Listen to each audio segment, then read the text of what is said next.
All right, now if we look at so we're looking at primary sources, a lot of them. This was an anti-Texas meeting in 1838, so I went back a little bit, but I want to talk about Texas annexation. And it says, notice that in 1838, it's an anti-Texas meeting. So there were a lot of people in the United States that were against Texas being annexed. Now, Texas did not get annexed into the United States until 1845, but Texas started appealing to be annexed in 1836. So that's like 9 years that they waited.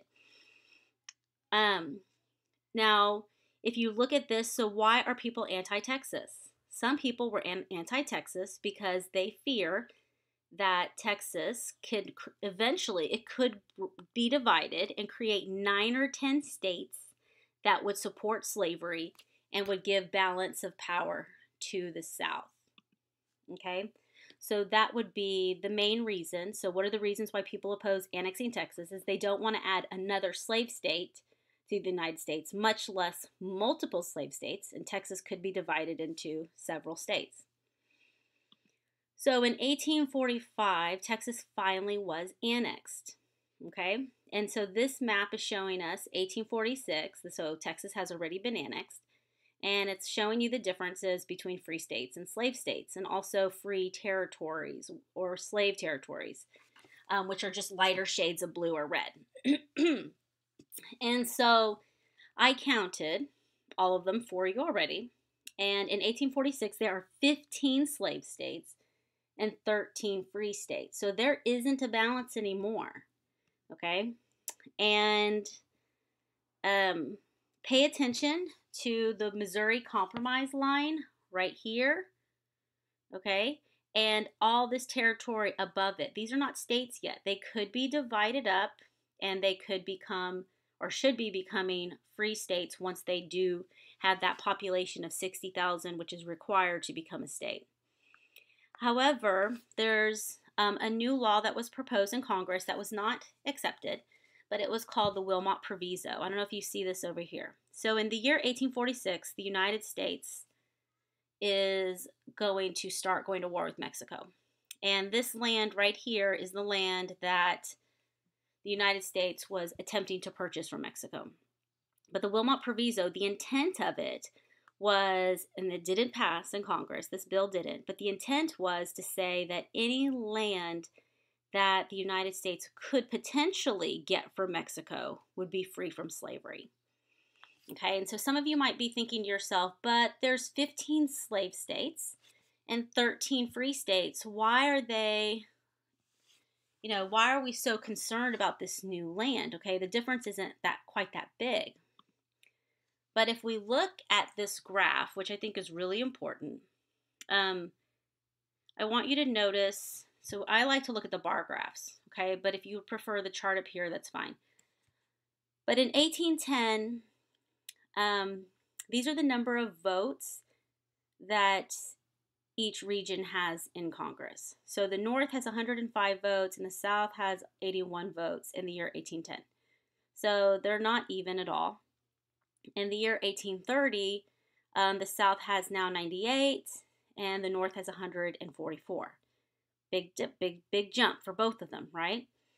And by the year 1850, the North has 154 votes, but the South has 83 votes. And this might be kind of strange to you because according to this map, the South had more slave states than free states, so how on earth does the North have more votes in Congress? So I want you to remember that in Congress, it's made up of two houses. It's made up of the Senate, where each state has 2 senators and each state is represented equally. But in the House of Representatives, representation is based on population. And where is a majority of the population? Up here in the North, right? Because of factories. Remember, the Industrial Revolution is going to make sectional differences between the North and the South a lot greater. People are going to move to the North, to move to these cities. It's called urbanization, to find jobs. And the South, even though they may have a lot more land area, you can see it, people live more spread out, and at least a third of their population are slaves, which have really no political say. and only count as 3/5 of a person when calculating representatives. So that's something to really think about, because later, when the Civil War begins, what's going to be like the breaking point is when Lincoln becomes the president. And Lincoln becomes the president, and his name wasn't even put on the ballots in the South. So, how does a candidate win more than half of the electoral vote, but his name wasn't even on the ballot in about half the states? That's crazy. It's crazy that that can happen. But what it's really demonstrating is that the North has all the power. They have the power, they control Congress, and they also control the Electoral College. So that's just something for you to really ponder and think about that I think is really important. So when we get to talking about the causes of the Civil War. All right, so as far as the Mexican-American War goes, so the war starts in 1846. But before that, James K. Polk had sent John Slidell to go and purchase California and New Mexico and Arizona for $25 million, which he was shut down. And James K. Polk, this is a primary source where he tells John Slidell, I'm going to go ahead and read it. He says, in regard to the right of Texas to the boundary of the Del Norte Rio Grande River, there cannot, it is apprehended, be any very serious doubt. It would be easy to establish that Del Norte was its Louisiana western limit. It cannot be denied. However, the Florida Treaty of 1819 ceded to Spain all that part of ancient Louisiana within the present limits of Texas. And the more important inquiry now is, what is the extent of the territorial rights which Texas has acquired by the sword in a righteous resistance to Mexico? So what he's saying so far, so I only read up to this point, is that, the boundary between the United States and Spain has pretty much been determined by the Rio Grande River, but that with the Florida Treaty, it's kind of could be proved that it for sure is the Rio Grande, okay? But Mexico doesn't say that. Mexico thinks that the border is the Nueces River, which is a lot farther north than the Rio Grande. So what James K. Polk is telling John Slidell, and this is answering this question, what does the United States presume in the diplomatic venture, is he says, in your negotiations with Mexico, the independence of Texas must be considered a settled fact, and it is not to be called in question. Should the Mexican authorities prove unwilling to extend our boundary beyond the Del Norte, you are in that event instructed to offer to assume the payment of all the just claims of citizens of the United States against Mexico. So what Polk is telling Slidell is, when you go into that meeting, you are going to assume that Texas is part of the United States, that that's already been established in that, and that's not even a topic for discussion. However, if they do try to, act as if that's not a fact, then you can just include Texas as part of your payment when you want to purchase California and New Mexico and Arizona. What I want you to think about is how different this is from when Washington had advised neutrality. America has grown quite a bit. Before, like in the early years as a republic, we were getting bullied and pushed around. Our neutrality wasn't being respected. But at this point in time, America is very bold. And I believe the turning point would be the Monroe Doctrine, where America becomes the big brother for Latin America, but also we become the powerhouse of the Western Hemisphere. And in this statement, you can see that that is how America is assuming, we're assuming that that's who we are, okay? All right, so not everyone supported the Mexican War. A lot of Americans feared that the Mexican War would lead to more land in the West that we would take from Mexico, and that this would lead to an expansion of slavery.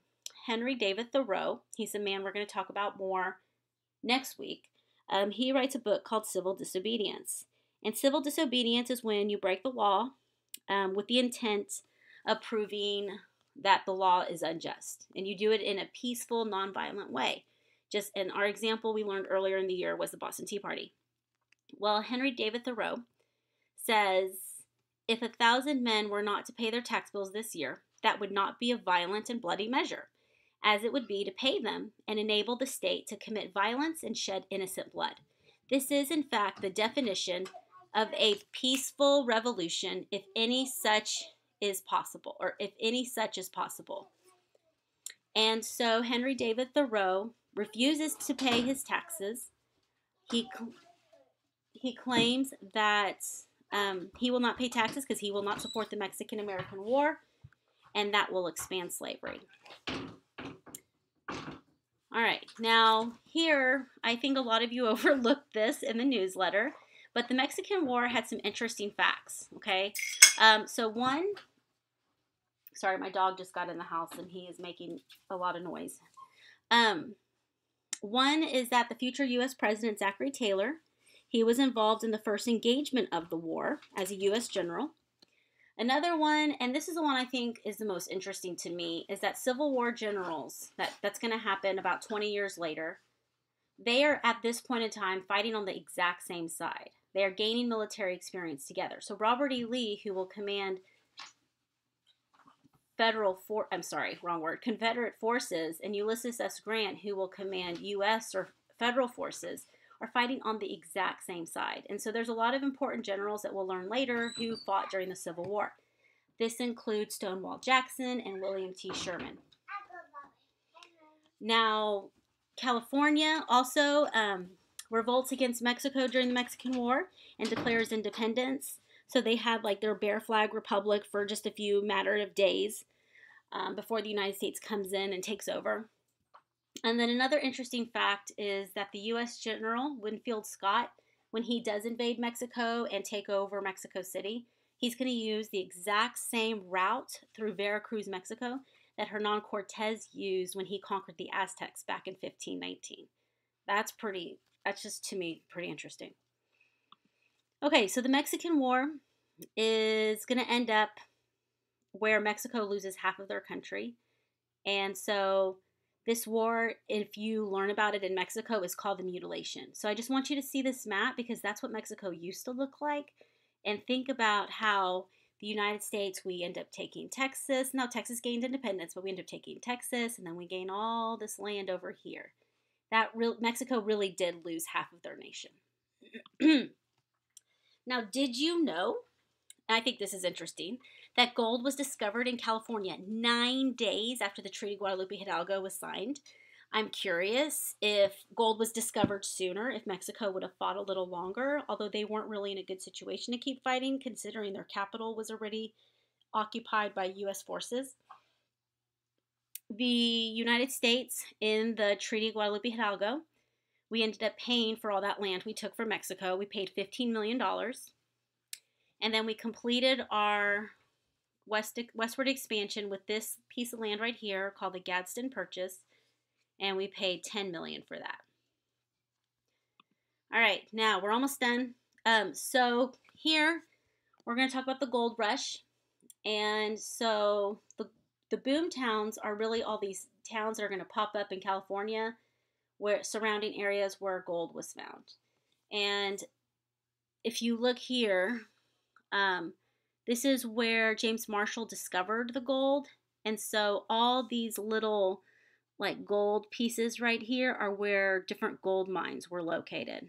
Okay, so you can see in this area around San Francisco, there's a lot.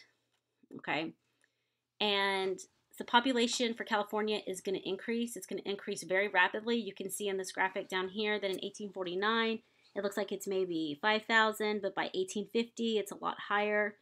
And so California will become a state a lot earlier than the territories in the middle. And that's because of the gold rush. And we call the football team the San Francisco 49ers because the people rushed to California in 1849 and they wear gold helmets. Now, with the gold rush, we are actually going to end up having a lot more immigrants that are going to move west, including the Chinese. And there were a lot of cartoons like this that were published places, and we're going to see the Chinese face intense nativism. Okay, so based on this picture, what do you think nativism means? Nativism is where you have people discriminate against immigrants. They don't want them to come here. They feel like they're taking our jobs or they're changing the culture of America, and they think of it as a threat. And so the Chinese faced intense nativism a long time ago. In fact, America had a policy called the Chinese Exclusion Act in the year 1882, where we limited Chinese immigrants, specifically Chinese immigrants, because of this discriminatory policy and feelings towards them. Other groups that were discriminated against were the Irish because they were Catholics, and a majority of the Christians in America were non Catholic. And then you also had Germans who were discriminated against. There were comics that made it look like the Irish and the Germans were like drunks, that they drank all the time. And there was a political party that was established, and it was called the Know Nothing Party. I know that sounds crazy, but they were a nativist party. Their platform was to try to prevent immigrants from coming to America. And they were called the Know Nothing Party because anytime they would talk about having a meeting, it was kind of like a code. Like if you said, I know nothing, well, then you were in with the group. Okay, so last slide is the Homestead Act of 1862. So this is kind of moving ahead, but it has to do with westward expansion.